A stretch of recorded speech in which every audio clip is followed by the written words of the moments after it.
Hello family, कैसे हो आप सब। आई होप आप लोग बहुत अच्छे होंगे। Welcome and welcome back to my YouTube channel. और अभी ना मैंने जहाँ से ब्लॉग कल का ख़त्म किया था वहीं से फिर से स्टार्ट कर लिया है। तो जिन्होंने मेरा कल का ब्लॉग नहीं देखा है वो जाके देख सकते हो। और यहाँ पर मैं अपना हेयर स्ट्रेटनिंग करवा रही हूँ। और मेरे बाल इतने कर्ली है ना कि हेयर स्ट्रेट हो ही नहीं पाते हैं अच्छे से। फ्रंट का तो मैं कर लेती हूँ पर बैक का नहीं हो पाता है। तो मैंने इनसे बोला कि बैक का कर दो।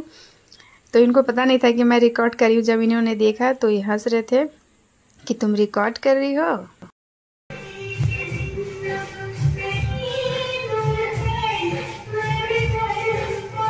जिन्होंने मेरा कल का ब्लॉग नहीं देखा ना, उन्हें समझ में नहीं आएगा तो मैं बता देती हूँ। आज शादी है हमारे यहाँ पर, तो इसलिए सॉन्ग बज रहा है तो मैं इसलिए वॉइस ओवर कर रही हूँ, नहीं तो मैं आपको रियल वॉइस सुनाती। तो इसके बाद मैं सीधा ना आप लोग से तैयार होकर मिलती हूँ। तो ये देखिए मैं तैयार हो गई हूँ। कैसे लग रही हूँ ज़रूर बताइएगा। और ये है मेरी मछली वाली जेठानी। और यहाँ बच्चे बहुत परेशान हो रहे थे कि मम्मी जल्दी चलो। और टाइम हो गया था, पता है लेट हो गया था। और लाइट भी ना आ रही थी जा रही थी, जिसकी वजह से ढंग से तैयार भी नहीं हो पा रहे थे हम। देखिए कितना कम है यहाँ का लाइट जो रहता है ना, वो ऐसे ही रहता है।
आई होप कि मैं जो शेयर कर रही हूँ ना आप लोग उसे बोर नहीं हो रहे हो।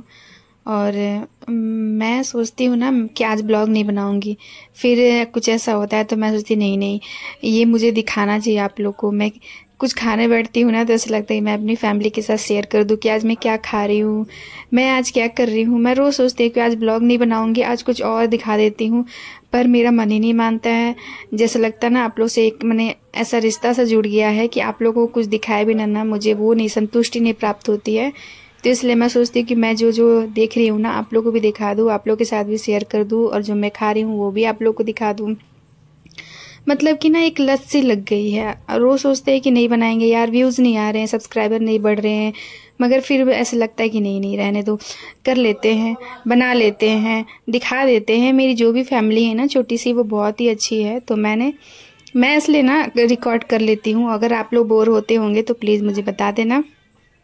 और डीजे आया हुआ था जैसे कि आप लोगों को पता ही है गांव में, और हमारे गांव में कैसे शादी होती है आपने देखा। तो वो थे हमारे दूल्हा बाबू, जो कि हमारे रिश्ते में नंदोई लगते हैं, और उनका कन्यादान ना उनके भाई ने दिया है, उनके मम्मी पापा ने नहीं। तो भैया भाभी ने कन्यादान किया है। और मुझे ना थोड़ा सा भी याद नहीं आया कि मैं दुल्हन से भी आप लोग को मिला दूँ। एक तो जयमाल नहीं थी, जयमाल नहीं रहने की वजह से वो तैयार नहीं थी। शादी जब मतलब कि दूल्हा आया उसके बाद ही वो तैयार हुई, तो मुझे याद भी नहीं है। और इतनी गर्मी, मतलब बारिश बंद हो गई थी, उसके बाद से इतनी गर्मी स्टार्ट हो गई थी ना कि मैं बस यहीं तक थी। इसके बाद यहाँ से खाने के बाद मैं वापस आ गई थी घर। बहुत तेज़ वाली गर्मी हो रही थी, और मेकअप के बाद पता नहीं क्यों हद से ज़्यादा ही गर्मी होती है। और उस दिन से मेरे सर में दर्द उठा है, अभी तक भी ठीक नहीं हुआ है। जब बहुत ज़्यादा गर्मी होती है ना, तो ऐसे ही मेरे सर में दर्द स्टार्ट हो जाता है। तो मैं जाना नहीं चाहती थी, मगर कोई अगर इतना प्यार से बुलाए ना, तो फिर मैंने सोचा चलो चली जाती हूँ। तो इसलिए मैं गई थी। और पहली बार ही मैं ना किसी के घर गई थी गांव में, मतलब कि शादी में किसी के घर पहली बार मैं गई थी।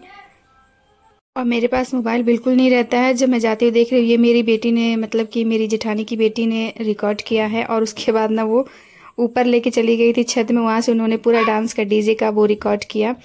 तो मोबाइल भी नहीं था मेरे पास। एक तो मैं नई और दूसरा मुझे थोड़ा सा वो नहीं, कॉन्फिडेंट सा फील नहीं होता है कि किसी के सामने मैं कैमरा उठा लूँ, उसे रिकॉर्ड कर लूँ। तो अभी मैं उतना नहीं कर पाती हूँ, तो इसलिए भी मैंने किसी का रिकॉर्ड नहीं किया।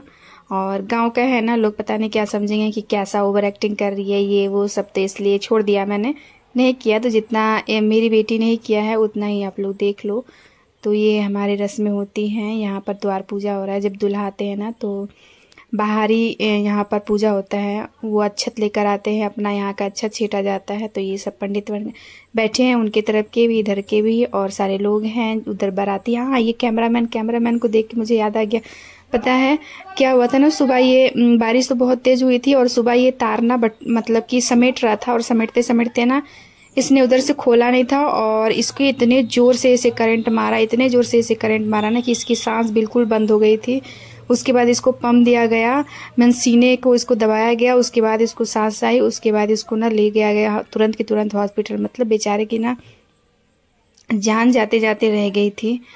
और उसके बाद तुरंत इसको हॉस्पिटल ले जाया गया, बट अभी वो ठीक है और ठीक हो गया था। तो बहुत बड़ा हादसा होते होते ना रह गया। और शादी ब्याह में ऐसे कुछ हो जाए ना, तो लोग लड़की को ही दोष देते हैं कि इसके ही लक्षण खराब थे या कुछ था, तो इसकी वजह से ऐसा हो गया। तो अच्छा हुआ कि वो उसे कुछ नहीं हुआ। यहाँ पर जब पूजा विधि हो जाती है ना, उसके बाद पैर पूजा जाता है। इसे पैर पूजना बोला जाता है। जैसे कि ये इसके भाई है, तो भाई कन्यादान करे तो भाई पूजेंगे, मीन्स कि वो दूल्हा का ना पैर छुएंगे, ठीक है। और जब कन्यादान करते हैं हमारे में, तब दूल्हा का भी पैर छुआ जाता है और दुल्हन की भी पैर छुई जाती है। तो जो माँ बाप कन्यादान करते वो भी करते हैं, और जो एक्स्ट्रा लोग भी व्रत रहते हैं ना कन्यादान करने के लिए, तो वो भी छूते हैं। तो मेरा, मैं आपको बताती हूँ, जब मेरा कन्यादान हुआ था ना, तो ऐसे ही मेरे पापा ने पैर छुआ था। तो मैंने क्या किया था, अपने पैरों पे ना अपने हाथ को रख लिया था। और पंडित जी बार बार बोलते थे कि आप हाथ हटा लो, हाथ हटा लो, पर मैं हाथ नहीं हटा रही थी। मैंने बोला मैं अपना पैर नहीं छुआ सकती हूँ अपने पापा से, तो इसलिए मैंने ना अपने पैरों पे हाथ को रख दिया था, और हाथ को मैंने हटाया ही नहीं जब मेरा पैर पूजा गया था। तो ये सब देखते हैं ना, तो अपना दिन याद आ जाता है। मेरी शादी बहुत ही सिंपल तरीके से हुई थी। कभी मैं आप लोगों के साथ ना शेयर करूँगी अपनी शादी की जो भी जर्नी थी। और मेरी जो जर्नी है ना, वो बहुत ही इंटरेस्टिंग भी है और दुख भरी भी है। तो कभी मैं शेयर करूँगी आप लोग के साथ। मैं सोच रही हूँ थोड़े से और फैमिली जुड़ जाए मेरे साथ, तो उसके बाद मैं शेयर करूँगी। तो इस दिन का इंतज़ार हर किसी लड़की को रहता है, और भगवान हर किसी लड़की के जीवन में ये दिन ज़रूर लाए। और ये देखिए, यहाँ खाने के बाद मैंने थोड़ा सा लिया था अपना।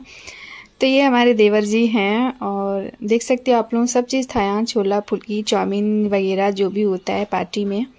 तो इसके साथ ही मैं अपने ब्लॉग का एंड करती हूँ। Okay, take care, bye bye.